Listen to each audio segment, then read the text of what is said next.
She told me she wasn't ready for love, then posted with her ex like they never left each other. That was the moment I stopped believing anything Lenny said. She'd been quiet lately. Not cold, not rude, just quiet in that careful way people get when they're building their next excuse. We were sitting on her fire escape last week, legs brushing, the sky soft with dusk, and she whispered that she was confused. That love felt like pressure. That timing was off. That maybe she needed to just breathe. I nodded. I always did. That was the problem. But now here she was, 72 hours later, smiling on my screen like nothing happened, laughing in a filtered haze of golden light, her head tilted toward Jet, the same Jet she once said emotionally strangled her. The caption was worse than the photo. No more rules, just energy. My name wasn't in the post, but the cut was carved deep and clean, right under my ribs. I stared at the screen for too long. Not because I was shocked. Lenny had always been capable of detachment. What hurt was how easily she used silence like a scalpel. How she cut me out of the narrative with the precision of someone who'd done it before. And maybe that's what this was to her. Just another edit. I wasn't a breakup. I was a draft she deleted before publishing the real thing. I didn't comment. Didn't text. I just sat there, letting the betrayal settle. It wasn't the cheating that got me. There was no label between us to betray. It was the lie. That fake ache in her voice when she said, "Cruz, I'm not ready for anything serious." That delicate way she reached for my hand like it meant something. All of it rehearsed. She said she wasn't ready for love. But what she really meant was, she wasn't ready to love me. And somehow that hurt more than anything else ever could. The first time I saw Lenny, she was barefoot on a rooftop, holding a camera bigger than her shoulders and squinting through sunlight like she could capture something most people weren't allowed to see. She wasn't supposed to be up there. No one was. But that was Lenny. She didn't ask where the line was. She just walked past it and dared the world to stop her. Was up there fixing a faulty vent for the building. I remember pausing mid-sentence, the wrench still in my hand, because she looked like she belonged in a movie, and I wasn't sure if I was meant to play a role in it. "Don't move," she said. "You catch light really well when you're focused." That was the first photo she ever took of me. And the beginning of whatever it was we became. She wasn't loud. Not the way people imagine artists are. She was quiet in a way that drew you in. Made you want to lean closer to hear the whole sentence. She spoke in pauses, in looks, in layers, and she loved hard. Or at least that's what I thought. Lenny didn't fall fast. She unraveled slowly, in pieces, like she was still trying to decide if you were safe to give herself to. But once she trusted you, once she chose you, there was this intensity behind everything she did. She remembered details most people forgot. She traced my collarbone when I couldn't sleep. She left post-it notes in my books when she borrowed them. And she asked questions no one ever had before. I'd never dated anyone like her. I'd never felt anything like her. It wasn't supposed to be serious. Not at first. We both had messy pasts. I'd come out of a year-long relationship where love felt more like a scoreboard than a connection. She had a history that included Jet. The guy she swore taught her everything about what not to want. She'd talk about him sometimes. Not often, but enough. She said he was magnetic, exhausting, good at pretending. She said being with him made her feel important in rooms she didn't belong in, but invisible when they were alone. I hated him without ever meeting him, and she made me believe I was different. We didn't rush anything. She said she didn't want labels. She wanted space. She wanted ease. And I gave her all of that because I thought real connection didn't need pressure. We saw each other 3 to 4 times a week, sometimes more. She'd come to my place after her gallery hours ended. We'd eat takeout and watch old movies she'd already seen. And even though she never said the words out loud, I felt them in the way she smiled when she wore my hoodie or the way she leaned into me during thunderstorms. I never asked for more. Not out loud, but I think part of me assumed the silence would fill itself. That one day she'd wake up and realize we'd built something real, something worth naming. She let me meet her mom once, briefly, at a food truck near the coast. "This is cruise," she'd said, simple and easy. Her mom gave me a nod, a handshake, and the kind of smile reserved for people who probably won't be around very long. I didn't let it bother me. But I remember thinking afterward how strange it was that Lenny never asked to meet my family. She knew I had a younger sister, that my dad was retired military and my mom was all softness and prayers. But she never pushed to be included. It was like she only wanted half the door open, just enough to come in when she needed warmth, but never wide enough to be accountable for anything. And maybe that should have been my first sign. But when you care about someone, your brain edits the red flags into softer colors.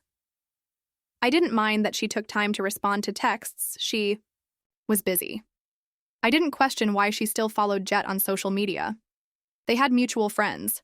I didn't wonder why she never posted me, even in the group photos. She liked her privacy. I excused everything because I thought love was about understanding the way someone breathes before trying to change it. The night she told me she wasn't ready for love, it didn't come after a fight. There was no drama. No warning. We were walking home after a poetry reading she took me to. Her fingers were laced with mine. She stopped just outside her apartment door, turned to me and said, "Cruz, I've been thinking, I don't think I'm in the right space to be anything serious right now. I don't want to hurt you later if I can't give you what you need." I nodded. Said I understood. She kissed me on the cheek. Hugged me longer than usual, and I stood there with her still in my sweatshirt, heart heavy and half hopeful that maybe she just needed time. I told myself I'd wait, that she was worth the wait. But 3 days later, she posted with Jet, and everything. I thought we had suddenly felt like a trick mirror, something beautiful from the front, but hollow from every other angle. It started with a tag. Not even a full post at first, just a blurry story of a sunset bonfire, 2 silhouettes sitting. Close, her laugh caught in motion. But I knew her laugh. I could recognize Lenny's silhouette before the photo even loaded, and the person beside her wasn't me. Jet's handle was right there at the top. No caption, just a flame emoji. It was almost midnight. I stared at the screen for a full minute, expecting the image to glitch, to disappear like some mistake in the algorithm. But it didn't. It stayed, loud and casual and wrong. I didn't message her. Not yet. I told myself there was probably an explanation. They were just friends. Maybe they'd run into each other. Maybe she didn't even know he posted it. That lie worked for 6 hours. Then came her post. It wasn't blurry, it was bright, polished, intentional.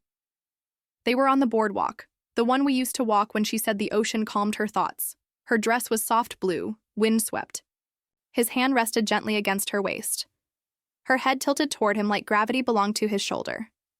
The caption read, "No more rules, just real energy." I read it 6 times. Then I read it again. Because I couldn't believe the girl who whispered into my chest about how much she hated being seen as someone's accessory had just made herself a prop in someone else's performance. It wasn't just the photo. It wasn't just him. It was the timing. She had looked me in the eye 3 nights earlier and said she wasn't ready. That love felt heavy. That she needed space, and I believed her. I gave her that space. I didn't push, I didn't guilt, I didn't beg, and this was what she did with it. Lenny hadn't fallen out of love.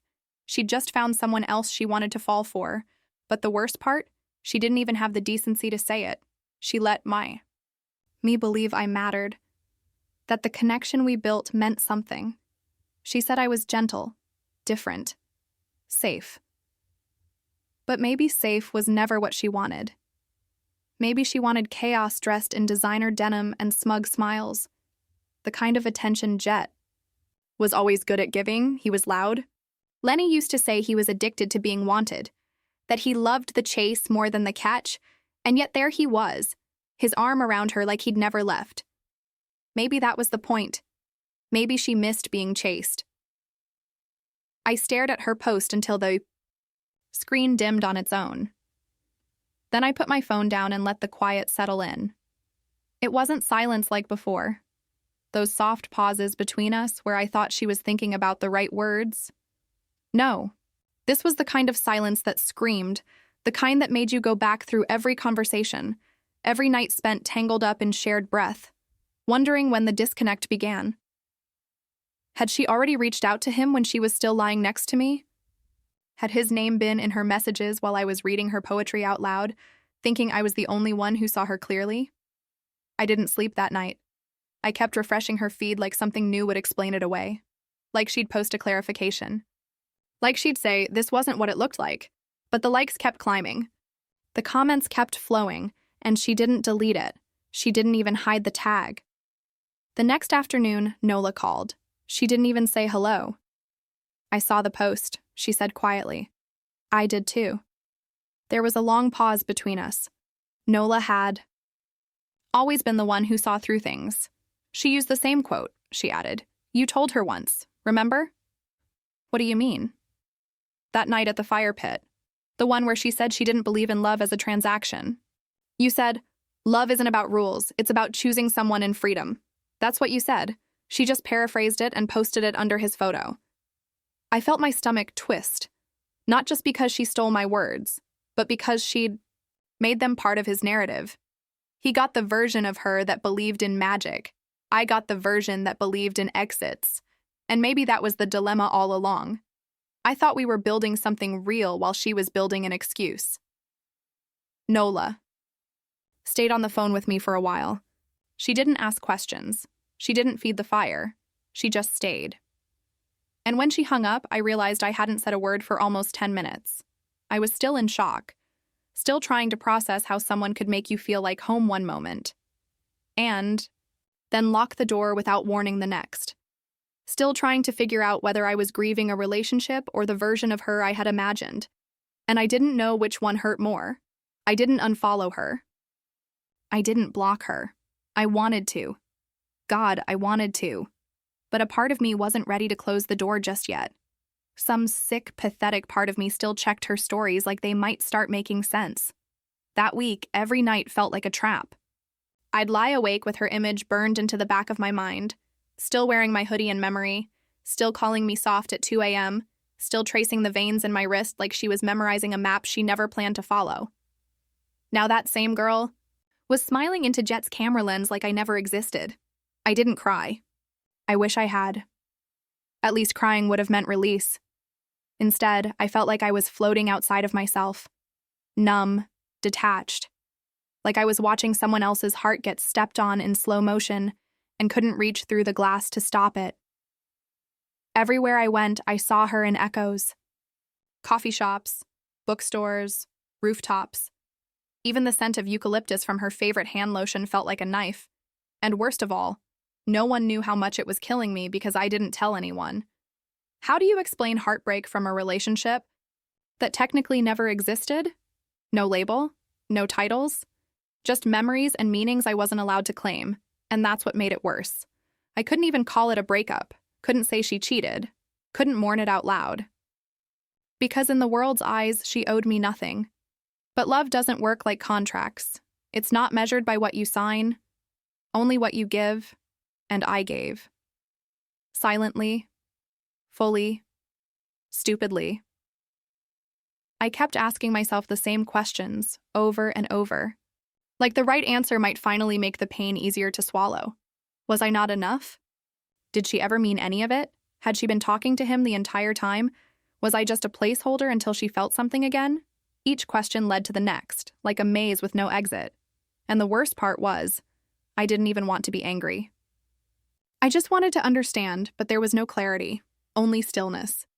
Nola came by the second weekend after it happened. She didn't knock, just let herself in with the spare key I'd given her months ago.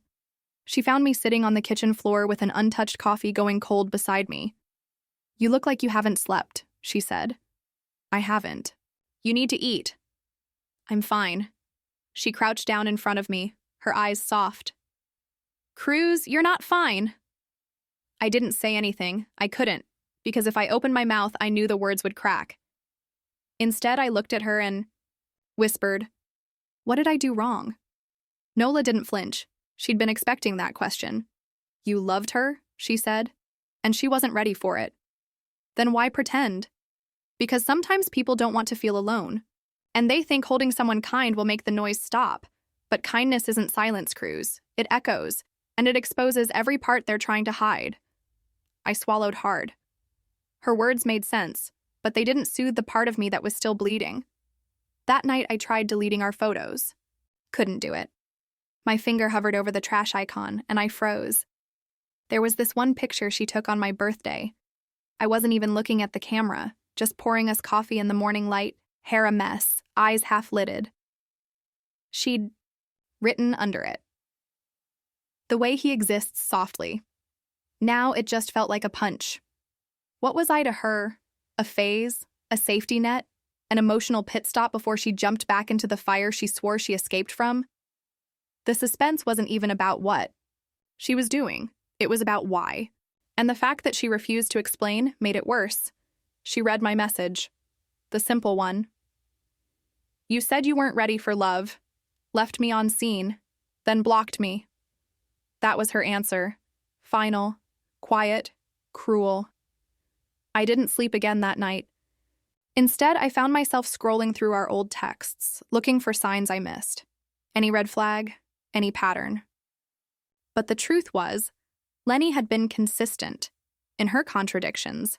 She said she didn't want anything serious, then asked me what kind of names I liked for kids. She said she needed space, then fell asleep in my lap, like my presence was. The only thing keeping her heart from unraveling. She said she wasn't ready, but she posed with her ex like love was an outfit she just forgot to wear around me. I started writing things down. Not poetry, not rants, just lines, sentences I wanted to send but never would. I hope you find the kind of love that doesn't make you run. I wasn't your forever, but I was your safe place, and you left anyway. Was it easier to lie, or did it just feel better than the truth? I wrote them in a notebook I kept in the drawer next to my bed. Every night I'd add a new line, some angry, some soft, most confused. Because that's what grief is when there's no closure. It doesn't scream. It lingers. It wraps itself around your ribs, gentle and suffocating, whispering all the things you'll never get to say out loud. And Lenny? She never came back to explain. She just smiled into someone else's phone, letting the world believe the story she rewrote from pieces of me. And I let her. Not because I was okay, but because even in heartbreak, I refused to beg for the truth from someone who treated it like an inconvenience. I hadn't spoken to Lenny in weeks when the message came. Not from her, but from Jet. It was past midnight. I was working a late shift, doing my best to stay distracted, when my phone buzzed with a DM request. Thought you should know what she's saying about you. Attached was a screenshot. Then another. And another. My fingers hovered for a second, before I opened them. The first was a group chat, some mutuals from the gallery scene. Lenny's message, plain as daylight. Cruz got too intense. I told him from the beginning I wasn't ready. He just didn't hear me. He started getting attached like we were something real. Another message followed. He's sweet, but clingy. I needed space. He couldn't handle not being the center of someone's world.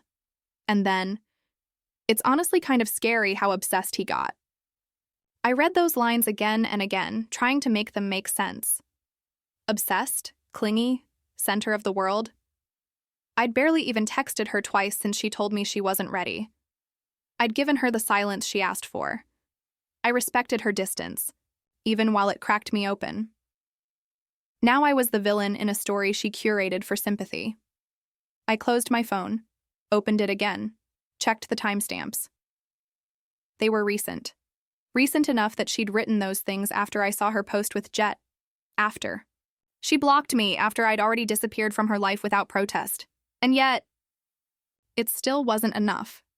She needed a reason to justify the guilt, so she made one. Turned kindness into pressure. Turned love into obsession. The next morning, Nola came over without asking. She knew. I don't know how, but she always knew. Showed her the screenshots. She didn't speak at first. Just exhaled, slow and sharp. Then said, "You have to understand, Cruz. This was never about you. It was about what you made her feel, and how she hated that she felt it. Why me? I whispered. Because you didn't want anything from her. You didn't need the show. You saw the version of her she pretends doesn't exist. And that scares people like her. I looked away, jaw clenched. She said I scared her. No, Nola said. You saw her. That's what scared her. The weight of it settled somewhere in my chest I hadn't touched before. I could handle heartbreak. I could even handle her going back to Jet. But rewriting me into some unstable obsession just to clean up her image? That was something else. That was intentional.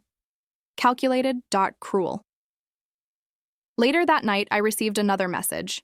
This time from someone I didn't know, gallery intern based on the username. They sent a photo from the upcoming exhibition. One of the centerpiece images. It was me. Not fully in frame. Blurred. Distant. Caught in a beam of early morning light pouring through my own bedroom window. The caption beneath the display read, "Untethered." I stared at the image. She'd taken it months ago, quietly, without asking. Just a moment she captured while I was making breakfast, barefoot and half-dressed. I hadn't known she kept it. Now it was going up in a gallery. A piece in a show themed around moving on from toxic entanglements. She made art out of me, but not the kind you frame with affection, the kind you label with projection, the kind you display to prove your survival. That was the second twist. She didn't just leave, she branded me. Repackaged the intimacy. I gave her and turned it into aesthetic therapy for people who didn't know the context. And once again, I didn't get a voice in the story, just a place on her wall. Silent framed. The gallery opening was by invitation only. I wasn't on the list, but Nola was. She handed me her second ticket without saying anything, just placed it on my coffee table like it was a loaded weapon. She didn't ask if I was sure. She knew I was going. The building was an old industrial space turned exhibition hall. Minimalist, with polished floors and high glass windows that reflected everything but the truth. The kind of place where people sipped wine they couldn't pronounce and talked about narrative depth while stepping over the people they once ignored. Lenny's exhibit was center stage, The Reclaiming. That was the title written in bold beneath a blown-up portrait of her own silhouette, back turned, sunlight spilling over her shoulder like she was walking away from something she survived. Every piece had a name. Every name felt like a weapon. Unlearning. Detachment theory. Silent. Goodbye. Untethered. I found myself in that last one. It wasn't just the photo the intern had sent me. It was bigger now, printed on canvas, enlarged and mounted on a pale backdrop. The kind of frame that made it feel like art, even if the moment it captured had never asked to be seen. There I was, back turned, coffee in hand, morning light across my neck, hair a mess, soft shadows on the wall behind me. A version of me that had trusted her. That thought she took that photo because she wanted to remember something tender. Instead, she'd saved it. Not to keep, to display, to let strangers stare at me and assign their own meaning. To turn me into a metaphor she didn't earn. Lenny stood 5 feet away, laughing. Jet was beside her, arms slung casually around her shoulders. She looked like she belonged there, like none of it had ever been real. I should have walked out. Should have turned and left before she noticed me, but I didn't. I stood still. And when she turned, our eyes locked. The smile froze on her lips. For a second, everything in her face dropped. Then she recovered, tilted her head like she was surprised. Pleased. Cruise? She said, loud enough for people nearby to hear. I didn't think you were the gallery type. I didn't smile. Didn't think I was the art either. Something in her gaze flickered. She stepped closer, wine glass in hand, voice low now. You came to make a scene? No, I said. Just wanted to see how it felt to be dissected in public. You're overreacting. Really? I glanced back at the portrait. You posted with your ex, lied about what we were, then turned my kitchen into an exhibit. But sure, I'm the dramatic one. She crossed her arms. You said you didn't want anything official. I said I'd wait until you were ready. I didn't know you were just waiting to rebrand the whole thing into a trauma aesthetic. She laughed. Short. Forced. Don't make this about you. It is about me, Lenny. That's me up there. Her voice dropped lower, sharp around the edges. You were a chapter, Cruz. You don't get to control how I write it. That's when I felt it. The lines snap, because I'd spent weeks blaming myself, wondering what I did wrong, writing fake letters in a notebook, hoping I could find peace through silence. But now I saw it, clearly, unflinchingly. It was never about readiness. It was about control. Selene didn't want a relationship, she wanted a narrative, one she could curate and crop and caption. And when I didn't fit the filter, she turned me into content. I took a slow breath. You know what's funny? I said. You said I was intense, that I made things complicated. But what really happened is I loved you quietly, genuinely, and you couldn't handle that kind of truth without an audience. She opened her mouth, but I held up a hand. No, let me finish, because I need to say this for me, not for you. She went still. You made me believe that loving you gently was the problem, that my silence was pressure, that my presence was too much. But it wasn't me, Lenny. It was the way I saw you, without the angles, without the edits. And you hated that. Because you're not afraid of being loved. You're afraid of being known. The quiet between us was suddenly sharp. People nearby had turned their heads, sensing tension, but no one intervened. They just watched, like they always did. With her, drawn to the spectacle, too distant to understand the cost, she blinked. The glass in her hand trembled slightly. Then she stepped back, reset her face, smiled. You should go, she said flatly. This isn't your place. I nodded. You're right, it never was. And I walked out. No dramatic exit, no slammed doors, just the sound of my own steps echoing down the gallery floor. Outside, the night air hit me hard, cold, clean, honest. For the first time in weeks, I breathed without needing to explain myself to a ghost. Nola was waiting across the street. She didn't ask how it went, just looked at me with soft, steady eyes. I said, "It's done." She nodded once. Then let's go. I didn't look back, because the truth was no longer locked in someone else's story. It was mine now, and I wasn't going to let anyone else frame it. 2 weeks passed. The gallery closed. Her exhibit got decent coverage, local blogs, a few, art reviewers calling it brave and raw. She did interviews, sat on panels about narrative healing, talked about reclaiming space, and silencing toxic masculinity. She never mentioned my name. She didn't have to. I was the silhouette in the background, the gentle cautionary tale, the unnamed ghost. But what Lenny didn't realize was this. I had kept everything. The texts, the photos, the voice notes, all of it, because love had taught me how to pay attention, and heartbreak had taught me how to document it, not for revenge, at first, just for understanding. But when she twisted the truth so well, the world began to clap for it. I realized something. She didn't want peace. She wanted applause. And I was done letting her use my silence as a stage, so I built one of my own. It started small. An anonymous Medium post, published under a pen name, shared in the right circles. It didn't name her. Didn't need to. It told the story of a man who loved quietly, got discarded publicly, and watched himself become someone else's art installation. The details were just specific enough for people to guess. It caught traction. By day 3, it had over 80,000 reads. Comments flooded in. I remember that exhibit. Now it hits completely different. This sounds familiar, almost like it's about someone we've all seen posing online. She made him the villain? Yikes. Then came the podcast feature. I didn't speak on it directly, but the host read excerpts from the post. A clip went viral. The line that hit hardest? Some people don't want love. They want control. And when you don't fit their script, they rewrite you as the antagonist. It spread fast, faster than her curated captions ever had.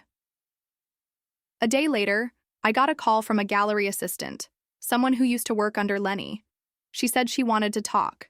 She'd seen what I posted. Said she had something I needed to hear. We met at a coffee shop near the water. She pulled out her phone, showed me an audio clip. Lenny, drunk, laughing, talking to a friend the night after her opening. I mean, it's not like he can say anything, she slurred.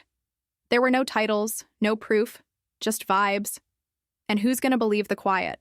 Guy over the girl who cries on cue? Then she laughed. Hard.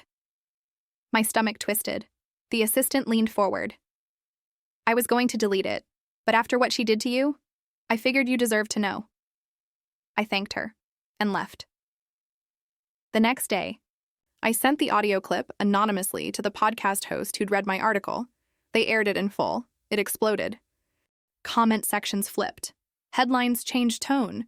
People started reevaluating the art she'd made, the interviews she'd given, the idea that maybe, just maybe, she'd performed her own victimhood.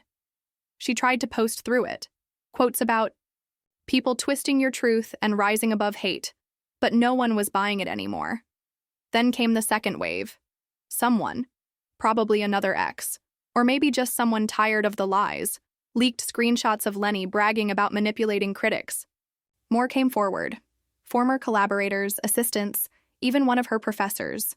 Whispers of plagiarism, emotional manipulation, boundary violations. It all unraveled, slowly and then all at once. And through it all, I said nothing. I didn't need to. The truth had taken on a life of its own now.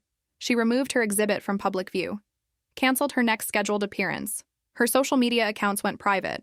And just like that, the girl who wanted so badly to be seen had to learn what it meant to disappear. Nola texted me one evening. She's spiraling. I wrote back, I'm not, because I wasn't.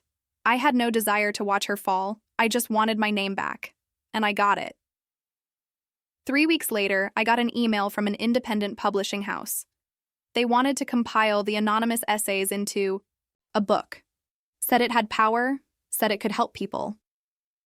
I agreed, but on one condition: no names, no credits, no author photos, just the story. Let the words be the proof.